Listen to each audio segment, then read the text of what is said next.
Hello, everyone. Welcome back to another episode of the Whole End Talks. You're joined today by me, Scott Acton, and Jamie Acton. Aaron is sunning himself in Benidorm for a week, so just us two today. Right, Villa Brentford on Saturday. First away game of the season, mate. Brentford lost their opening game to Forest 3-1 at Forest. We obviously drew 0-0 with Newcastle. New manager, they've lost quite a few players. Still don't know what's going on with Wissa. Obviously, they've lost Mbuemo, they've lost Norgard, they've lost Flecken in goal, Ben Mee left. So they're a bit all over the place. Obviously, our first game against Newcastle, Conte red card, killed it. He's going to be suspended. I mean, really, we've got to be going in for the 3 points, haven't we? Well, I know it's going to be Keith Andrews' first game at home, but ideally, we need to be picking up 3 points. Yeah, no, 100%. I think if you don't get 3 points, you know how the Villa fans get. It'll be panic, be panic station. So yeah, 3 points is a must in my opinion. It sounds weird this early on, but you know, towards the end of last year, we were like, "Oh, if we won West Ham at home, if we won Ipswich at home, Ipswich away, like these games, they matter come end of season. So it's important that we pick up 3 points. I think we will pick up 3 points despite the defensive, about Esri, being there. I still think we're going to pick up 3 points. But like he says, any away game in this league is difficult. You even look at Southampton last season, yeah, we won 3-0, but it took us to like the 76th, 77th minute before we even scored. I think Ollie came off the bench, didn't he, and scored that great goal. I think Tielemans was ball over the top and he caught it on the volley and just flicked it over Ramsdale. And that, again, was in the mid to late 70s of the game. So any away game in this league is tough. Their first one of the season, Keith Andrews' first one. I didn't watch their game on Sunday. I was watching the Palace Chelsea game.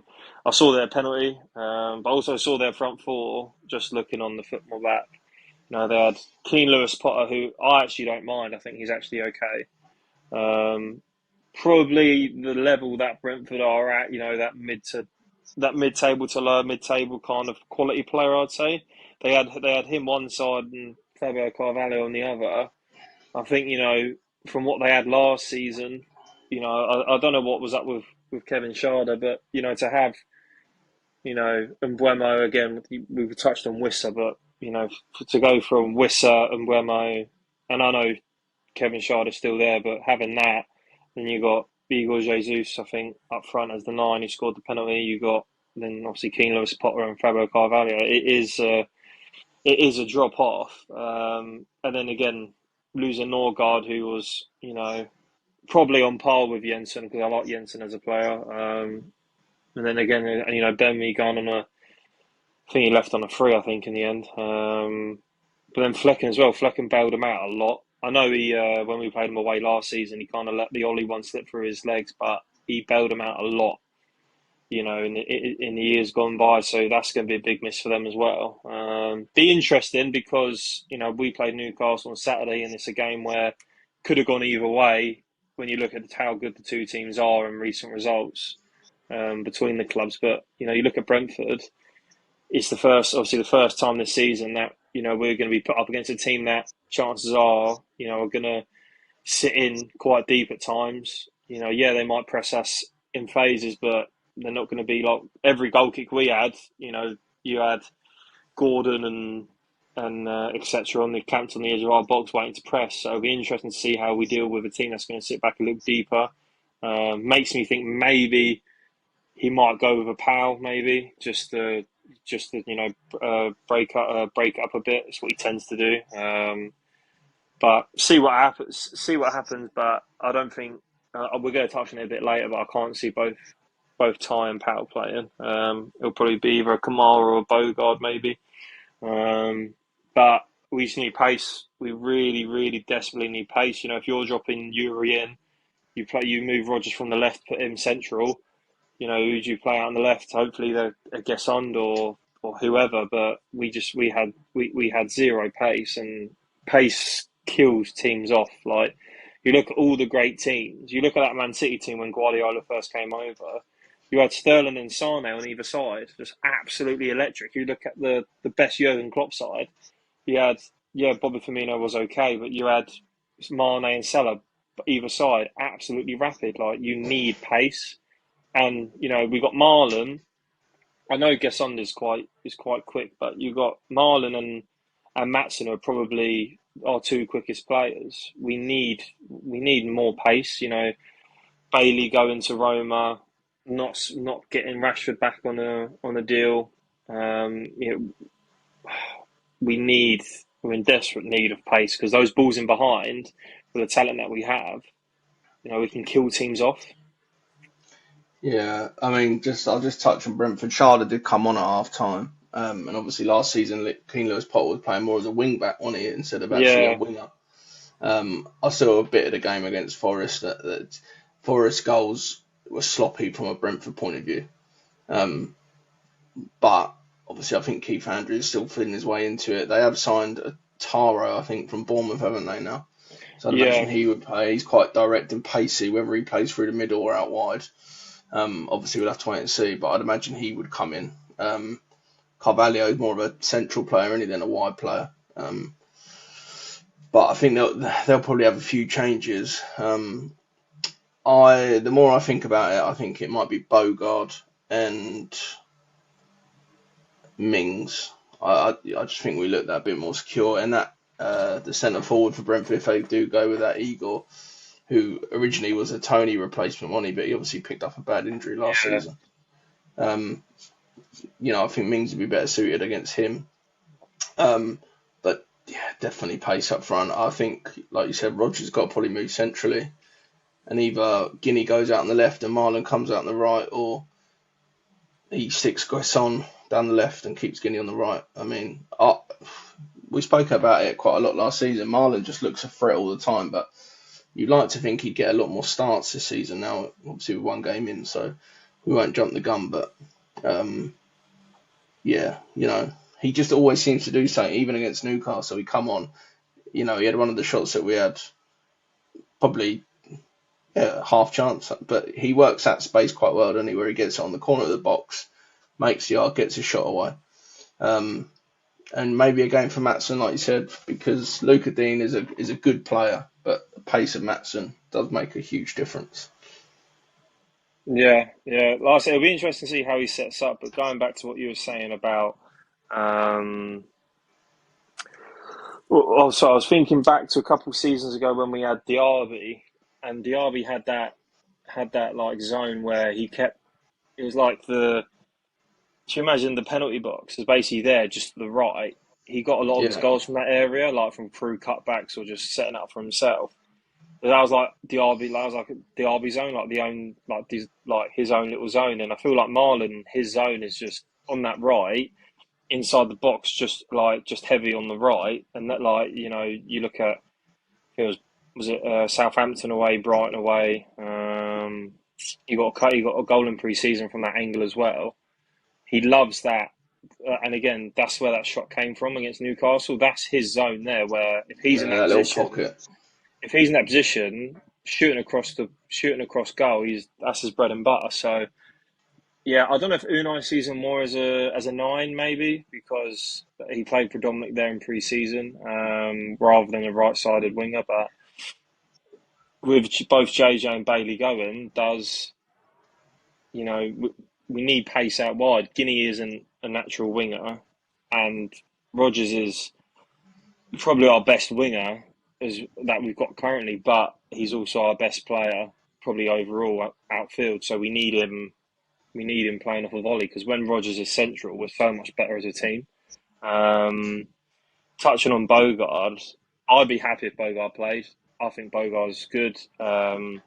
He was the last player we signed before that whole Brexit rule came in, where they had to be 18 years old from a foreign country to come over. We signed him just before that came into play.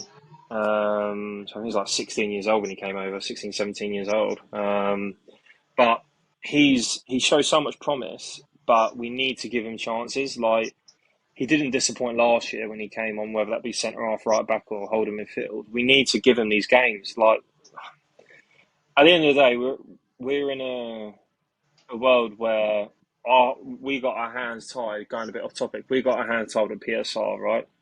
The only way we're ever going to get up to, the level of, say the cartel, the Sky Six. If we're ever going to get to that level, we need to have sustained success by, regularly being Champions League, regularly being in European football, winning silverware. It's a lot harder. It's a lot harder, obviously, done than what I've just said, but that's what you need. And I think Leicester were very close. Leicester were close. I think they won Community Shield, FA Cup. Obviously, they won the Prem as well.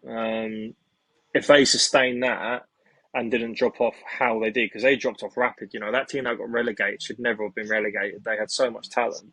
Yeah. But if they sustain that level, they would have broken into that.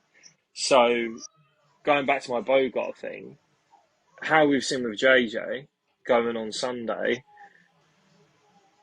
Bogart getting these chances, he's either going to become a mainstay in his team or it will help his sell-on value, which I find disgusting because you shouldn't be talking about having players. It's like the whole, you sell. I was chatting to you on the way up on Sunday when we stopped off at the garage about the whole, people want to sell academy players now for pure profit.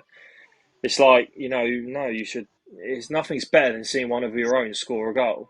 But now we're in the position where we're saying, well, JJ sells for 45 million. No, got pure profit. That's good for the books. Like, it's how far the game's gone, and it's bad that I'm saying, we play Bogard. He starts 20 games in the Prem. He starts Brentford away, gets man of the match. More eyes on him, bump his value up another 5 million. It sounds bad, but it's so true. And we're gonna how we've done with what Rodgers is now. We've done it superbly with Duran. We flipped the RB like that. It's we need to keep selling players, which is so frustrating. And I fear it's going to happen to like a Jimo Aloba maybe. He comes in, he shows that bit of. I know the Kellerman was more of a, we'll scratch your back, you scratch ours sort of situation. But again, he started Man City. He started Man City away. He started Hibernian at home, and then all of a sudden, okay, yeah, we'll sell him his pure profit. So it's important in today's world, as disgusting as it is, to be playing your academy products, to give them as much game time as you can. Yeah, we've sold JJ, but who knows? They might keep Jimo Aloba around because they're thinking in their head, we sell Bogard for 15, we sell Jimo Aloba for 10. That's massive for us on the book, so we can then go and Yeah. spend. Yeah, it's I a bit think off topic. I know I just ranted a bit, it, but that's where I just a think bit. you might have like a Bogard play Saturday because I think our hand is forced. We have to do it. Well, the perfect chance really for him to Sorry, I make need a to turn my claim. light on because it's too dark in here. That's right. I've got the baby kicking off in the background. Um, we Proof will be shown whether this is the time to actually play him or not. Because otherwise, if Yeah, it's not, then there's no point him being the fourth centre back. exactly Really. that. Obviously, like we said, JJ and Bailey's not been confirmed yet, has it? But it's pretty much there. Basically, Um, we haven't brought anyone in as of yet, but obviously we're going to have to bring in one or two. What would your 11 be? for Brentford, you're Yeah, on about. Obviously Martinez coming back. I've said before he's our best player in my opinion by some way, despite his dip off slightly. Even though his dip off was still above average for a goalie in the league, in my opinion, but his dip off last season, he's still our best player. He's our only world class player. Having him back is massive, even though Bizzo was good on Saturday. So we've got Martinez back, which is massive. I'll probably go with the Matson. Again, we have to go for 3 points. I don't. That's just my personal opinion. I'll go with Matson. I personally prefer Matson over Luca Dean. And he seemed towards the end of the season to really go 50-50. The first half of the season, it was very much Digne dominant. But I didn't think Matson really played. He didn't start a game till Wickham away in the cup, which was like early to mid October. So Um, I'll go Matson. I'd still go Mings just because I thought he was our best defender on Saturday. And I'll go Bogard as well. Stick with Cash. Not quite sure what's happening with Garcia at the minute. So I'll stick with Cash. I mean, we touched on the cross in the last video, but defensively he was sound. Yeah, Um, I'd go with I'll go with Tielemans and Buba. They're our best two DMs. I feel like we noticed Tielemans. We spoke about it in the last episode, not having Tielemans deep. In certain games you can understand it having the main three, him, Onana, and Buba in the middle. You can understand it, but you need Tielemans deeper if you want to be creating chances from deep. So yeah, I'd have them two. I'd have Rogers off of Ollie if fit because he didn't look fit Saturday. But if he's fit, I'd play Rogers off of Ollie, and then I would go for McGinn will start. McGinn will start regardless because it's Guinea, and then I'll probably go for a Gesson. Not gonna lie, go for a Gesson. Why not? Or even a Marlon, to be fair. You could put Guinea on the left and play Marlon on the right, to be fair. But I'll give Marlon a go. yeah. He was our best player in pre-season. I think one of them two has to come in. Definitely 100%. Um, Yeah. I've got proper baby kicking off issues here in the background. If you can hear it, just give me a score prediction.